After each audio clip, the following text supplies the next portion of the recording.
Assalamualaikum warahmatullahi wabarakatuh. Perkenalkan, nama saya Muhammad Sunu Saputra. Saya dari Prodi Ilmu Komunikasi kelas B1 semester 2. Di sini saya akan menjelaskan tentang paradigma naratif.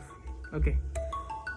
Di seluruh bagian buku ini, tiap bab dimulai dengan sebuah cerita mengenai seseorang atau beberapa orang yang mengalami sesuatu yang dapat kita gunakan untuk memberikan ilustrasi mengenai teori dalam bab tersebut. Alasan pemilihan editorial ini dapat ditemukan di dalam teori mengenai narasi yang disebut dengan Walter Fisher sebagai paradigma naratif. Paradigma naratif mengemukakan keyakinan bahwa manusia adalah seorang pencerita dan bahwa pertimbangan akan nilai, emosi, dan estetika menjadi dasar keyakinan dan perilaku. Fisher tidak sendiri dalam keyakinan ini. Robert Rowland tahun 1989 berkomentar, jika ide bahwa pada dasarnya adalah seorang pencerita yang telah diadopsi oleh banyak disiplin ilmu berbeda termasuk sejarah, biologi, antropologi, sosiologi, filsafat, psikologi, dan teologi. Paradigma adalah konsep yang lebih luas daripada sebuah teori. Fisher menggunakan istilah ini untuk menandai keluasan pada pandangannya. Fisher menyatakan bahwa penggunaan istilah paradigma merujuk pada usaha untuk menormalisasi dan mengarahkan pemahaman kita mengenai pengalaman dari semua komunikasi manusia. Selanjutnya, penggunaan istilah paradigma mengidentifikasikan bahwa pemikiran Fisher mewakili sebuah pergeseran dari pemikiran yang telah mendukung kebanyakan teori komunikasi sebelumnya. Fisher tahun 1987 menjelaskan pergeseran paradigma dengan menceritakan kembali sejarah paradigma yang mengarahkan pemikiran Barat. Ia melihat bahwa logos awalnya adalah sebuah kombinasi konsep termasuk kisah, pemikiran, wacana, dan pemikiran. Logos menurut Aristoteles mengarahkan pada pengetahuan yang sejatinya karena menyediakan sebuah sistem logika yang dapat dibuktikan valid. Logos ditemukan dalam wacana filsafat. Dan Fisher berargumen bahwa penerimaan paradigma naratif menggeser kontroversi dari sebuah fokus mengenai siapa yang memiliki logos menuju pada fokus mengenai keadaan khusus apa pada wacana, terlepas dari bentuk, memberikan tuntunan pada keyakinan dan perilaku yang paling terpercaya, dapat diandalkan dan dipilih, dan di bawah kondisi apapun. Jadi, paradigma naratif memberikan sebuah cara berpikir yang berbeda mengenai dunia daripada yang dikemukakan oleh paradigma dunia rasional. Fisher berargumen bahwa paradigma naratif mencapai pergeseran ini dengan menyadari bahwa beberapa wacana lebih jujur, dapat diandalkan dan terpercaya dalam hal pengetahuan, kebenaran, dan realitas daripada beberapa wacana yang lain. Tetapi tidak ada bentuk atau genre memiliki klaim akhir dari kebajikan ini. Asumsi paradigma naratif. Aspek penting dari asumsi paradigma naratif adalah bahwa mereka bertolak belakang dengan paradigma dunia rasional, sebagaimana kedua logika tersebut berbeda. Fisher menyatakan 5 asumsi. Yang pertama, manusia pada dasarnya adalah makhluk pencerita. Kedua, keputusan mengenai harga diri sebuah cerita didasarkan pada pertimbangan yang sehat. Ketiga, pertimbangan yang sehat ditentukan oleh sejarah, biografi, budaya, dan karakter. 4. Rasionalitas didasarkan pada penilaian orang mengenai konsistensi dan kebenaran sebuah cerita. Dan yang terakhir, kita mengalami dunia sebagai dunia yang diisi dengan cerita, dan kita harus memilih dari cerita yang ada. Oke, asumsi yang pertama. Paradigma naratif berasumsi bahwa sifat esensial dari manusia berakar dalam cerita dan bercerita. Seperti yang digambarkan oleh contoh kita mengenai Millers, cerita mempengaruhi kita, menggerakkan kita, dan membentuk dasar untuk keyakinan dan tindakan kita. Fisher juga meyakini asumsi yang pertama ini karena ia mengamati bahwa naratif bersifat universal, ditemukan dalam semua budaya dan periode waktu.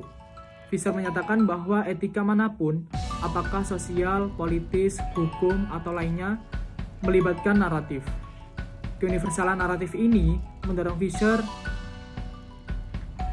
untuk menemukan istilah homo narrans sebagai metamafora untuk mendeskripsikan kemanusiaan.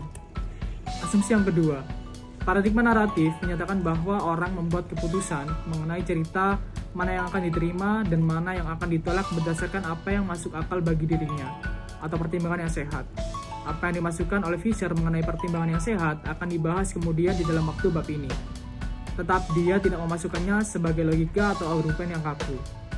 Asumsi ini menyadari bahwa tidak semua cerita setara dalam hal efektivitas.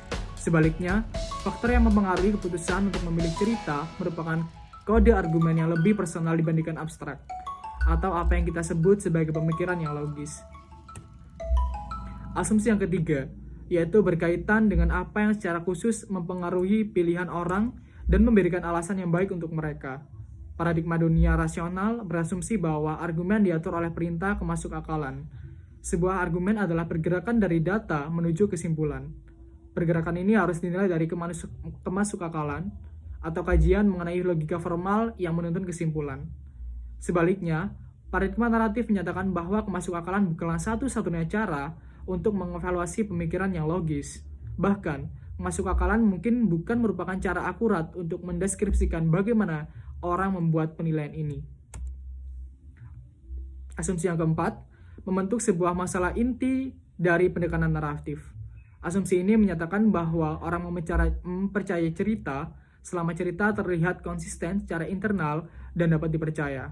Asumsi ini akan didiskusikan lebih jauh pada bagian selanjutnya ketika konsep rasionalitas naratif dibahas. Dan asumsi yang terakhir, perspektif Fisher didasarkan pada asumsi bahwa dunia adalah sekumpulan cerita, dan ketika memilih di antara cerita-cerita tersebut, kita mengalami kehidupan secara berbeda, memungkinkan kita untuk menciptakan ulang kehidupan. Oke, kita menuju konsep kunci dalam pendekatan naratif. Melacak asumsi-asumsi paradigma naratif menuntut kita pada sebuah pertimbangan mengenai beberapa konsep kunci yang membentuk inti dari kerangka teoritis ini. Narasi rasionalitas naratif atau yang mencakup koherensi atau probabilitas atau kebenaran dan logika dari pertimbangan yang sehat. Narasi seringkali dianggap sebagai sekadar sebuah cerita. Tetapi bagi Fisher, narasi lebih dari sekedar cerita yang memiliki plot dengan awal, pertengahan, dan akhir. Dalam perspektif Fisher ini, narasi atau narration mencakup deskripsi verbal atau non-verbal, apapun dengan urutan kejadian yang oleh para pendengar diberi makna. Secara khusus, Fisher menyatakan, ketika saya menggunakan istilah narasi, saya tidak memasukkan sebuah karangan fiktif yang proposisinya mungkin benar atau salah, dan tidak memiliki hubungan yang penting dengan pesan dari komposisi itu. Rasionalitas naratif. Karena kehidupan kita dialami dalam naratif, kita membutuhkan metode untuk menilai cerita mana yang kita percayai dan mana yang tidak kita pertahankan. Standar ini dapat kita temukan dalam rasionalitas naratif atau naratif rationality, yang memberikan kita sebuah cara untuk menilai naratif yang cukup berbeda dari metode tradisional yang ditemukan dalam paradigma dunia rasional. Koherensi.